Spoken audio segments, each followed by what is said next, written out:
جس دور سے آج کل گزر رہے ہیں، اگر اس دور کی بات نہ کی جائے، میرا خیال ہے کہ ہم ادھوری بات کر رہے ہیں۔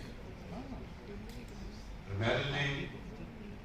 ہم جلیاں والا باغ بھی بات کر رہے ہیں، لیکن ہم سبھی جانتے ہیں کہ اس کا کانٹیکسٹ جو ہے وہ حال ہے، وہ آج ہے۔ میرے سامنے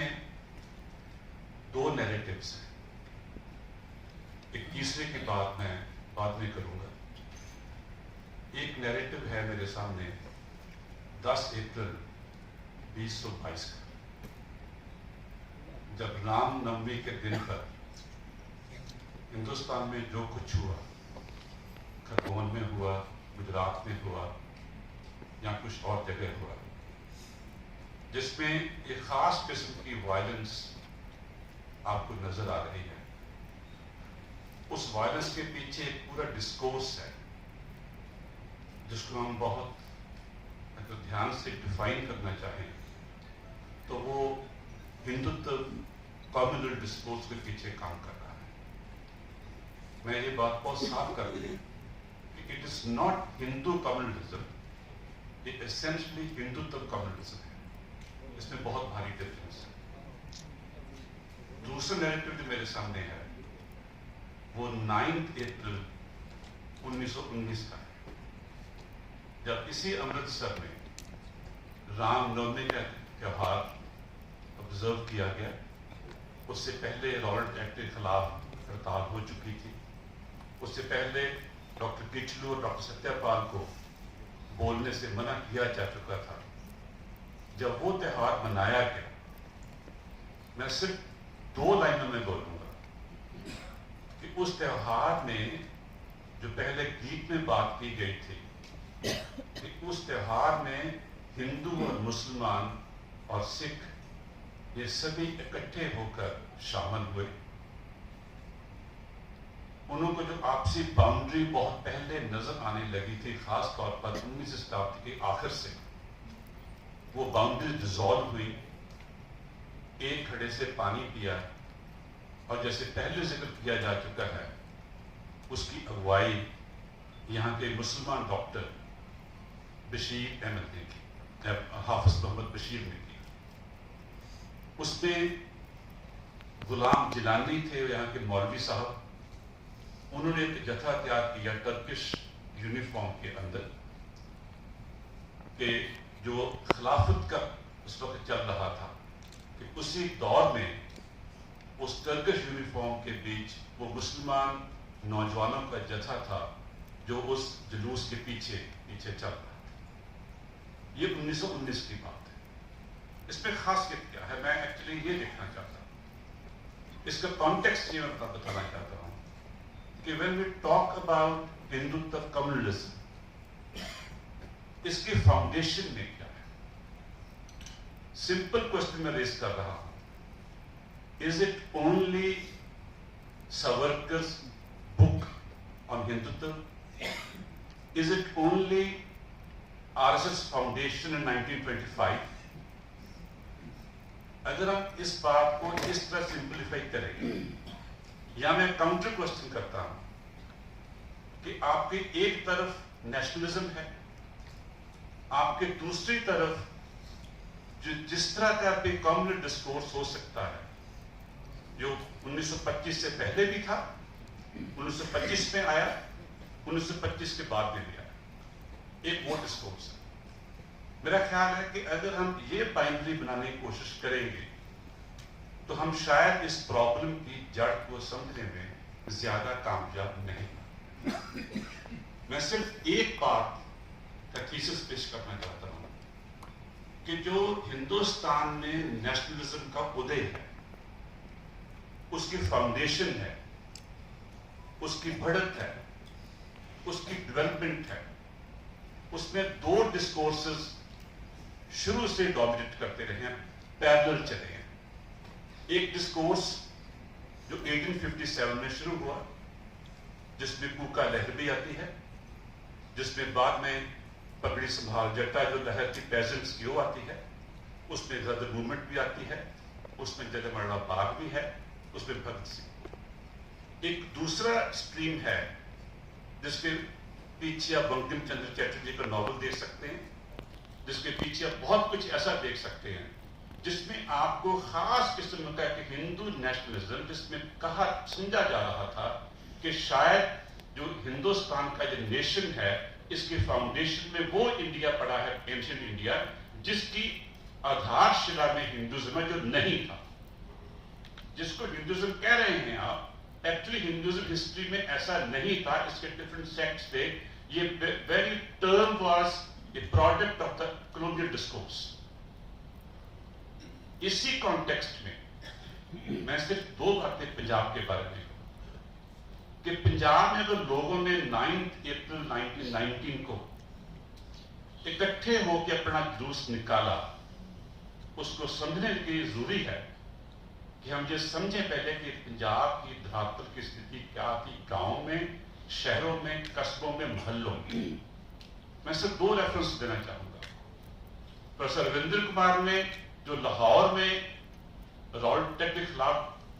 اسٹرگل ہوئی، اس کا انالیسس کیا، تو اس میں اس لیکھ میں، لمبے لیکھ میں، لاہور کی محلوں کا، لاہور کی برادریوں کا ذکر کیا۔ وہ برادریاں کیا تھیں؟ برادریاں ہندو اور مسلم دونوں تھیں، جو محلوں میں اکٹھے رہتے ڈفرینسز کے باوجود۔ آپ اشتیاق احمد کا بات میں کروں گا جس نے پارٹیشن پر بڑی کتاب لکھی ہے، وہ بھی کہہ رہے ہیں کہ there were certain differences، پر اس کے باوجود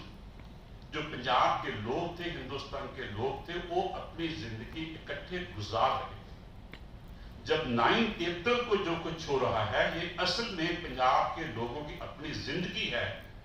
جس زندگی کو ہندوستان کے لوگوں کی اپنی زندگی، جس زندگی کو یہاں کے اس وقت بڑھ رہے نیشنلزم نے اور امپیریلزم نے، دونوں نے تباہ کیا اور خراب کرنے کی کوشش کی۔ اسی کانٹیکسٹ میں ایک تیسرا نیریٹو آپ کے سامنے پیش کرنا چاہتا ہوں، وہ نیریٹو بامبے کا ہے۔ رالٹ ایکٹ کے خلاف ایک سٹرگل آپ کو پنجاب میں، امرتسر میں نظر آتی ہے، جس میں جو نیریٹو ہے وہ جلوس کسی مندر سے شروع ہوا ہوگا، ہو سکتا ہے کسی مندر میں ختم ہوا، لیکن جو نیریٹو ملتا ہے ہمیں which is meaningful، اور جس نیریٹو میں اپنی جان ہے، اس میں کہیں آپ کو مندر مسجد نظر نہیں آتے، وہ نیریٹو سے غائب ہے۔ جب ہم بامبے کا ذکر کرتے ہیں، بامبے جب رالٹ ایکٹ کے خلاف ایک جلوس نکلا، انہی دنوں کے بیچ میں، جس کو لیڈ کیا بامبے کی ستیہ گرہ سبھا نے، جس کو گاندھی کی ڈائریکشن پر فاؤنڈ کیا گیا، بنایا گیا، اس جلوس میں آپ کو 2-3 باتیں نظر آئیں کہ جلوس میں no doubt Hindus and Muslims were together, ان کی یونٹی تھی، لیکن نیریٹو دوسرا پارٹ تھوڑا سا ڈسٹرب کرنے والا ہے۔ جلوس میں ختم ہونا تھا ایک مندر میں، مندر میں جانے سے پہلے جو اس جلوس میں مسلمان بھائی شامل تھے وہ اپنے مسجد چلے گئے، اپنی نماز پڑھی، اس طرح کر دیں گے، اور جو ہندو بھائی تھے انہیں مندر چلے گئے، مندر جا کے پوجا۔ میں اس کو ایسے ہی لے رہا ہوں جیسے ہم کوئی بھی نیریٹو کی ڈیٹیل میں اسٹڈی کرتے ہیں، اس اسٹڈی کرتے طرف ہم دیکھتے ہیں کہ اس میں کیا کچھ کیسا ہو رہا ہے۔ آپ کی انٹینشن کوئی بھی ہو سکتی ہے، لیکن دوسرے نیریٹو میں آپ کو ملے گا کہ the unity was in a way imposed from above، کہ وہ جب موقع لگا وہ یونٹی ایک آپ کو بکھرتی نظر آ رہی ہے۔ جو یہاں کی رام نومی کا نیریٹو تھا وہ نیریٹو فرام بلو تھا، people's own unity was manifest here, جو لوگوں کی اپنی یونٹی ہے، جو ان کی زندگیوں کی یونٹی ہے۔ اسی کانٹیکسٹ میں I would like to refer to Mahatma گاندھی's ہند سوراج، بہت فیمس بک ہے 1909 کی، بہت فیمس بک ہے، اور اگر آپ ہندو مسلمان کی ایکتا کی بات کرنے چاہتے ہیں تو اس سے بڑھیا کتاب آپ کو نہیں ملے۔ پر میں اس کتاب پر ایک پرشن اٹھانا چاہتا ہوں، میں پرشن یہ اٹھا رہا ہوں